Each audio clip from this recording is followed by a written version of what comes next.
ನಮಸ್ತೆ ನವಕರ್ನಾಟಕ ಟಿವಿಗೆ ಸ್ವಾಗತ. ನವಕರ್ನಾಟಕ ಟಿವಿ ಜನಪರ ನ್ಯಾಯಪರ. ನೀವಿನ್ನ ನಮ್ಮ ಚಾನೆಲ್ ಸಬ್ಸ್ಕ್ರೈಬ್ ಮಾಡಿಲ್ಲ ಅಂದ್ರೆ ಈ ಕೂಡಲೇ ಲೈಕ್ ಮಾಡಿ, ಶೇರ್ ಮಾಡಿ, ಸಬ್ಸ್ಕ್ರೈಬ್ ಮಾಡಿ, ತಪ್ಪದೆ ಬೆಲ್ ಐಕಾನ್ ಕ್ಲಿಕ್ ಮಾಡಿ. ಸಂಡೂರು ತಾಲೂಕಿನ ಸೋಮಲಾಪುರದಲ್ಲಿ ಇರುವ ಬಲ್ಡೋಟಾ ಕಂಪನಿಯ ಎಂಎಸ್ಪಿಎಲ್ ಪ್ಲಾಂಟ್ ವತಿಯಿಂದ ಸರ್ಕಾರಿ ಕೈಗಾರಿಕಾ ತರಬೇತಿ ಕೇಂದ್ರವನ್ನು ಆಯೋಜನೆ ಮಾಡಲಾಗಿದ್ದು, ಈ ಸಂದರ್ಭದಲ್ಲಿ ಆಡಳಿತ ಮಂಡಳಿ ವತಿಯಿಂದ ವಿಶ್ವ ಪರಿಸರ ದಿನವನ್ನು ಗಿಡಗಳನ್ನು ನೆಡುವ ಮೂಲಕ ಆಚರಣೆ ಮಾಡಲಾಗಿದೆ. ಈ ಸಂದರ್ಭದಲ್ಲಿ ಎಂಎಸ್ಪಿಎಲ್ ಸಿಎಸ್ಆರ್ ಅಧಿಕಾರಿ ರಮೇಶ್ ಹೆಚ್ಕೆ ಅವರು ಮಾತನಾಡಿ, ಸೃಷ್ಟಿಕರ್ತನು ಪ್ರಪಂಚದಲ್ಲಿ ಎಲ್ಲವನ್ನ ನಮಗೆ ಕೊಡುಗೆಯಾಗಿ ಕೊಟ್ಟಿದ್ದು, ಅವುಗಳನ್ನು ನಾವು ಸರಿಯಾದ ಮಾರ್ಗಗಳಲ್ಲಿ ಸದ್ಬಳಕೆ ಮಾಡಿಕೊಳ್ಳಬೇಕಾಗಿದ್ದು, ಅದರಲ್ಲಿ ಪ್ರಮುಖವಾದ ನೈಸರ್ಗಿಕವಾಗಿ ಸಿಗುವ ಸಂಪತ್ತು ಅಂದ್ರೆ ಗಾಳಿ, ನೀರು, ಖನಿಜ ಸಂಪತ್ತು ಇವುಗಳೆಲ್ಲವನ್ನ ನಾವುಗಳು ವೈಜ್ಞಾನಿಕವಾಗಿ ಬೆಳೆಸಿಕೊಳ್ಳಬೇಕು ಮತ್ತು ಪರಿಸರಕ್ಕೆ ನಾವು ಪ್ರತಿಯಾಗಿ ಗಿಡಗಳನ್ನು ನೆಡುವ ಮೂಲಕ ನಿರ್ಮಲ ಪರಿಸರ ಕಾಳಜಿ ವಹಿಸಬೇಕಾಗಿದೆ. ಈ ನಿಟ್ಟಿನಲ್ಲಿ ನಮ್ಮ ಕಂಪನಿಯು ಬರೀ ಖಾಸಗಿ ಕೆಲಸವನ್ನ ನಿರ್ವಹಿಸದೆ ಗ್ರೀನರಿ ಪ್ಲಾಂಟ್ ಆಗಿ ಪರಿವರ್ತನೆ ಮಾಡಿ ನೈಸರ್ಗಿಕವಾಗಿ ಕೊಡುಗೆಯನ್ನ ಕೊಡುತ್ತಾ ಬಂದಿದೆ. ಹಾಗೆಯೇ ನೀವುಗಳು ಎಲ್ಲರೂ ಕೂಡ ಪರಿಸರದ ಬಗ್ಗೆ ಕಾಳಜಿ ವಹಿಸಿ ನಮ್ಮ ಹಸಿರು ಸಂಪತ್ತನ್ನ ನಿರಂತರವಾಗಿ ಬೆಳೆಸುವಲ್ಲಿ ಕಾರ್ಯವಹಿಸೋಣ ಎಂದಿದ್ದಾರೆ. ಸಸ್ಯನ ತಿಂದು ಬದುಕತಕ್ಕಂಥ ಪ್ರಾಣಿಗಳನ್ನ ಕೊಟ್ಟಿದ್ದಾರೆ. ಹೌದಾನೆ? ಸಮತೋಲನ ಹೇಗೆ ಮಾಡಿದ್ದಾರೆ ದೇವರು ಅಂತ ಹೇಳಿದ್ರೆ, ಸಸ್ಯನ ಬೆಳೆಸಿದ್ದಾನೆ, ಸಸ್ಯನ ತಿನ್ಲಿಕ್ಕೆ ಸಸ್ಯ ತಿಂತಕ್ಕಂಥ ಪ್ರಾಣಿಗಳನ್ನ ಕೊಟ್ಟಿದ್ದಾನೆ. ಆ ಪ್ರಾಣಿನ ತಿನ್ಲಿಕ್ಕೆ ಮಾಂಸಾಹಾರ ಪ್ರಾಣಿಗಳನ್ನ ಕೊಟ್ಟಿದ್ದಾನೆ. ಇಲ್ಲಾಂದ್ರೆ ಎಲ್ಲ ಬರೀ ಜಿಂಕೆಗಳಾಗಿದ್ರೆ ಬರೀ ಜಿಂಕೆಗಳೇ ಜಾಸ್ತಿ ಆಗ್ಬಿಡ್ತಿದ್ವಿ ನಾವು. ಜಿಂಕೆಗಳು ಜಾಸ್ತಿ ಆಗ್ಲಿಕ್ಕೆ ಬಿಡಲ್ಲ. ಇನ್ನೊಂದು ಏನಿರುತ್ತೆ, ಹುಲಿ, ಸಿಂಹಗಳಿರುತ್ತೆ, ಅದನ್ನು ತಿನ್ನುತ್ತೆ. ಸೊ ಹಾಗಾಗಿ ನಮ್ಮೆಲ್ಲ ಪರಿಸರಗಳು ಕೂಡ ಮಾನವ ಬಿಟ್ಟು ಬೇರೆ ಎಲ್ಲನೂ ಕಂಟ್ರೋಲ್ ಇದೆ, ಮಾನವ ಮಾತ್ರ ಕಂಟ್ರೋಲ್ ಇಲ್ಲ. ನಮ್ಮ ಸ್ವತಂತ್ರ ಬರುವಾಗ ಕೇವಲ ಒಂದು 38-40 ಕೋಟಿ ಜನ ಇದ್ವಿ. ಈಗ ಎಷ್ಟು ಜನ ಇದೀವಿ ಇಂಡಿಯಾದಲ್ಲಿ? 130 ಕೋಟಿಗೆ ಬಂದ್ಬಿಟ್ಟಿದೀವಿ. ನಮಗ್ ಕಂಟ್ರೋಲ್ ಅದನ್ನು ಕೊರೋನಾ ಅಂತದ್ದು, ಪ್ಲೇಗ್ ಅಂತದ್ದು ಎಲ್ಲ ಬಂದ್ರು ನಮ್ಗೆ ವಿ ಹ್ಯಾವ್ ಏನೋ ನಾಲೆಡ್ಜ್, ಅದಕ್ಕೆಲ್ಲ ಉಪಯೋಗಿಸ್ತಿದೀವಿ. ಏನು ಪ್ರಪಂಚದಲ್ಲಿ ಎಲ್ಲೂ ಮಾಡದೇ ಮೆಡಿಸಿನ್ ತಂದ್ವಿ ನಾವು ಬಹಳ ಫಾಸ್ಟ್ ಆಗಿ. ಆದ್ರೆ ಪರಿಸರನ ಕಾಪಾಡಲಿಕ್ಕೆ ಇನ್ನೊಂದಷ್ಟು ಕಾಳಜಿ ಬೇಕಾಗುತ್ತೆ. ಆ ಕಡೆ ನಾವು ಕೆಲಸ ಮಾಡಬೇಕಾಗುತ್ತೆ. ಪುರಸಭೆ ಮುಖ್ಯಾಧಿಕಾರಿ ವಿನಯ್ ಕುಮಾರ್ ಗೌಡ ಅವರು ಮಾತನಾಡಿ, ಪರಿಸರ ಸಂರಕ್ಷಣೆ ಮಾಡುವುದು ನಿಮ್ಮೆಲ್ಲರ ಪ್ರಮುಖ ಕರ್ತವ್ಯವಾಗಿದ್ದು, ನಾವು ಪರಿಸರವನ್ನ ಹೇಗೆ ಕಾಪಾಡಬೇಕು ಎನ್ನುವುದನ್ನು ಮೊದಲು ಅವಲೋಕನ ಮಾಡಿಕೊಂಡು ಪ್ಲಾಸ್ಟಿಕ್ ಬಳಕೆಯನ್ನು ನಿಯಂತ್ರಿಸಬೇಕು, ಗಿಡಗಳನ್ನ ನೆಟ್ಟು ಪೋಷಿಸುವ ಪರಿಕಲ್ಪನೆಯನ್ನ ಬೆಳೆಸಿಕೊಳ್ಳಬೇಕು. ಈ ಬಗ್ಗೆ 1972ರಲ್ಲಿ ಯುಎನ್ಒ ಸಂಸ್ಥೆಯು ಬಹು ವಿಸ್ತಾರವಾಗಿ ಸಾರ್ವಜನಿಕವಾಗಿ ಅರಿವು ಮೂಡಿಸುತ್ತಾ ಬಂದಿದೆ.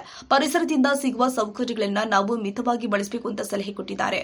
ಉಪವಲಯ ಅರಣ್ಯಾಧಿಕಾರಿ ತಿಪ್ಪೇಸ್ವಾಮಿ ಅವರು ಮಾತನಾಡಿ, ನಮ್ಮ ಸಂಡೂರು ಹಸಿರು ತುಂಬಿಕೊಂಡಿರುವ ಪ್ರದೇಶವಾಗಿದ್ದು, ನಾವು ಪ್ರತಿ ವರ್ಷ ಸಾವಿರಾರು ಗಿಡಗಳನ್ನು ನೆಡುವಲ್ಲಿ ನಿರತರಾಗಿದ್ದು, ಅದರಲ್ಲಿ ಕೇವಲ 50% ಮಾತ್ರ ಪೂರ್ಣ ಪ್ರಮಾಣದಲ್ಲಿ ಬೆಳೆಯುತ್ತಾ ಬಂದಿದೆ. ಅರಣ್ಯ ನಮ್ಮ ಸಂಪತ್ತು, ಅದನ್ನ ನಾವು ಜೋಪಾನವಾಗಿ ನೋಡಿಕೊಂಡು ಬೆಳೆಸಿಕೊಂಡು ಹೋದ್ರೆ ನೂರಾರು ವರ್ಷ ನಾವು ಉತ್ತಮ ವಾತಾವರಣದಿಂದ ಬದುಕಲು ಸಾಧ್ಯವಾಗುತ್ತೆ ಎಂದಿದ್ದಾರೆ. ಜೂನ್ 5ನೇ ತಾರೀಕು ಎನ್ವಿರಾನ್ಮೆಂಟಲ್ ಡೇ ಅಂತ ಹೇಳಿ ಸೆಲೆಬ್ರೇಟ್ ಮಾಡ್ತಾರೆ. ಈ ಥೀಮ್ ಸ್ಟಾರ್ಟ್ ಆಗಿದೆ ಯಾಕೆಂದ್ರೆ 1972ರಲ್ಲಿ ಸ್ಟಾಕ್ಹೋಮ್ ಅಲ್ಲಿ ಒಂದು ವಿಶ್ವ ನಾವೇನು ಅಂತೀವಿ ಯುನೈಟೆಡ್ ನೇಷನ್ಸ್ ಆಫ್ ಆರ್ಗನೈಸೇಷನ್ಸ್ ಇಂದ ಒಂದು ಶೃಂಗಸಭೆ ನಡೀತದೆ. ಆ ಶೃಂಗಸಭೆಯಲ್ಲಿ ಅಲ್ಲಿವರೆಗೂ ನಮ್ಮ ವಿಶ್ವದಾದ್ಯಂತ ಏನಿತ್ತಂದ್ರೆ, ನಾವು ಪರಿಸರಕ್ಕೆ ಏನು ವಾಪಸ್ ಕೊಡೋದು ಬೇಕಿಲ್ಲ, ನಾವು ಪರಿಸರವನ್ನ ಎಂಜಾಯ್ ಮಾಡ್ತಕ್ಕಂಥ ಅಷ್ಟೇನೆ, ಅದನ್ನ ಉಳಿಸ್ಬೇಕು, ಅದನ್ನ ಮುಂದಿನ ಪೀಳಿಗೆಗೆ ಅದನ್ನ ಒದಗಿಸ್ಬೇಕು ಅನ್ನುವ ಯಾವುದೇ ಒಂದು ಕಾನ್ಸೆಪ್ಟ್ ಕೂಡ ನಮ್ಮಲ್ಲಿ ಇರಲಿಲ್ಲ.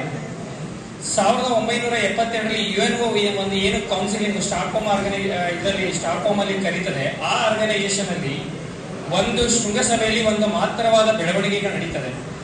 ಆ ಒಂದು ಬೆಳವಣಿಗೆಗಳ ಮೂಲಕನೇ ಕ್ಲೈಮೇಟ್ ಚೇಂಜ್ ಅಂದ್ರೆ ಪರಿಸರದಲ್ಲಿ ಏನೆಲ್ಲ ಬದಲಾವಣೆ ಆಗ್ತದೆ ಅದ್ರ ಕುರಿತಂತೆ ಸುದೀರ್ಘ ಹೇಳೋದಕ್ಕಷ್ಟೇ ಈ ಸಮಯದಲ್ಲಿ ಆಗ್ತಾ ಇದೆ. ತಮ್ಗೆಲ್ಲ ಗೊತ್ತಿದೆ, ಎಷ್ಟು ಜನ ವಿದ್ಯಾರ್ಥಿಗಳು ಫುಲ್ಲಿ ಆಕ್ಟಿವ್ ಪಾರ್ಟಿಸಿಪೇಟ್ ಆಗ್ತೀವಿ ಎನ್ವಿರಾನ್ಮೆಂಟ್ ಪ್ರೊಟೆಕ್ಷನ್ ಒಳಗಡೆ ಅಂತ ಹೇಳಿದ್ರೆ ಬಹಳಷ್ಟು ವಿರಳವಾಗಿ ಸಿಗ್ತಾರೆ ನಮಗೆ.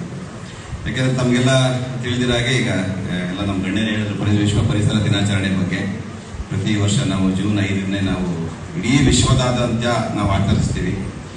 ನಮ್ಮ ಕರ್ನಾಟಕ ಅಂತ ಹೇಳಿದ್ರೆ ಪ್ರತಿಯೊಂದು ತಾಲೂಕು ಹೆಡ್ ಕ್ವಾರ್ಟರ್, ಜಿಲ್ಲಾ ಹೆಡ್ ಕ್ವಾರ್ಟರ್, ಪ್ರತಿಯೊಂದು ಗ್ರಾಮಗಳಲ್ಲೂ ಕೂಡ ನಾವು ಒಂದು ಆದಷ್ಟು ನಾವು ಸಂಘ ಸಂಸ್ಥೆಗಳ ಸಹಯೋಗದೊಂದಿಗೆ ನಾವು ಈ ಪರಿಸರ ದಿನಾಚರಣೆಯನ್ನ ನಾವು ಆಚರಿಸ್ತಾ ಇದ್ದೀವಿ. ಈ ಕಾರ್ಯಕ್ರಮದ ಪ್ರಾರಂಭದಲ್ಲಿ ನಮ್ಮ ವಿಜಯಕುಮಾರ್ ಹೇಳಿದ್ರು, ಒಂದು ಮರ 1000 ಜೀವಿಗಳಿಗೆ ಆಧಾರ. ಅದು ಯಾವಾಗ ಆಗತ್ತಾ ಹೇಳಿ ನೋಡೋಣ? ಈ ಪರಿಸರ ದಿನಾಚರಣೆಯಲ್ಲಿ ನಾವು ಒಂದು ಗಿಡ ನೆಟ್ಟು, ಆ ನೆಟ್ಟ ಗಿಡ ಪೋಷಣೆ ನಾವು ಮಾಡಿ ಆ ಗಿಡನ ಆ ಮರವನ್ನಾಗಿ ಮಾಡಿದ ಮೇಲೆ ಆ ಮರ 1000 ಜೀವಿಗಳಿಗೆ ಆಸರೆ ಆಗ್ತದೆ. ಆದ್ರೆ ಈಗ ಆಗ್ತಿರೋದೇ ಹೇಳು, ಪ್ರತಿ ವರ್ಷ ಔಪಚಾರಿಕವಾಗಿ ನಾವು ಗಿಡ ನೆಡ್ತೇವೆ, ಅದನ್ನ ನಿಯಮಿತವಾಗಿ ನಾವು ಪೋಷಣೆ ಮಾಡಕ್ ಆಗ್ತಾ ಇಲ್ಲ. ಅತಿ ಗಿಡ ಹಾಕಿದ್ರು ಈಗ ನಾವಲ್ಲಿ 50% ಈಸ್ ಗುಡ್ ರಿಸಲ್ಟ್ ನಮಗೆ ಆಕ್ಚುಲಿ. ಅದು ಈಗ ನಾವು ಇಲ್ಲಿನ ವಾತಾವರಣ ಸಂಡೂರು ಅಥವಾ ಉತ್ತರ ಕರ್ನಾಟಕ ಅಂತ ಹೇಳಿದ್ರೆ ನಾವು ಗಿಡಗಳನ್ನ 1000 ಹಾಕಿ ಅದರಲ್ಲಿ 500 ಬದುಕುಳಿದ್ರೆ ಅದು ನಮ್ಮ ಅಚೀವ್ಮೆಂಟ್, ಗುಡ್ ರಿಸಲ್ಟ್ ಅಂತ ನಾವು ಕನ್ಸಿಡರ್ ಮಾಡ್ತೀವಿ. ನಮ್ಮಲ್ಲೆಲ್ಲ ಫಾರೆಸ್ಟ್ ಒಳಗೆ 60% ನಾವು ಗುಡ್ ಪ್ಲಾಂಟೇಶನ್ಸ್ ಅಥವಾ ಗುಡ್ ರಿಸಲ್ಟ್ ಅಂತ ನಾವು ಕನ್ಸಿಡರ್ ಮಾಡ್ತೀವಿ. ಯಾಕೆಂದ್ರೆ ಈ ಸಂದರ್ಭದಲ್ಲಿ ಸಂಡೂರು ಪುರಸಭೆ ಪರಿಸರ ಅಭಿಯಂತರು ಅನ್ನಪೂರ್ಣ, ಆರೋಗ್ಯಾಧಿಕಾರಿ ಶಿವರಂಜನಿ, ಸರ್ಕಾರಿ ಐಟಿಐ ಕಾಲೇಜಿನ ಪ್ರಾಂಶುಪಾಲ ಸುರೇಶ್ ಬಾಬು, ಎಂಸಿ ಆಡಳಿತಾಧಿಕಾರಿ ಶಾಂತಪ್ಪ, ಎಂಎಸ್ಪಿಎಲ್ ಕಂಪನಿಯ ರಾಮಬಾಬು, ಶ್ರೀನಿವಾಸ್ ಪಾಠಕ್, ಮಹೇಶ್, ಸಿಎಸ್ಆರ್ ಸಿಬ್ಬಂದಿ, ಎನ್ಒಐಎಂ ಗಣ್ಯ ಸಿಬ್ಬಂದಿಗಳು, ಸರ್ಕಾರಿ ಐಟಿಐ ಕಾಲೇಜಿನ ಸಿಬ್ಬಂದಿ ವರ್ಗ, ಸರ್ಕಾರಿ ಐಟಿಐ ಕಾಲೇಜಿನ ವಿದ್ಯಾರ್ಥಿಗಳು ಭಾಗವಹಿಸಿ ಕಾರ್ಯಕ್ರಮವನ್ನು ಯಶಸ್ವಿಗೊಳಿಸಿದರು. ರಾಜು ಪಾಳಿಗರ್, ನವಕರ್ನಾಟಕ ಟಿವಿ.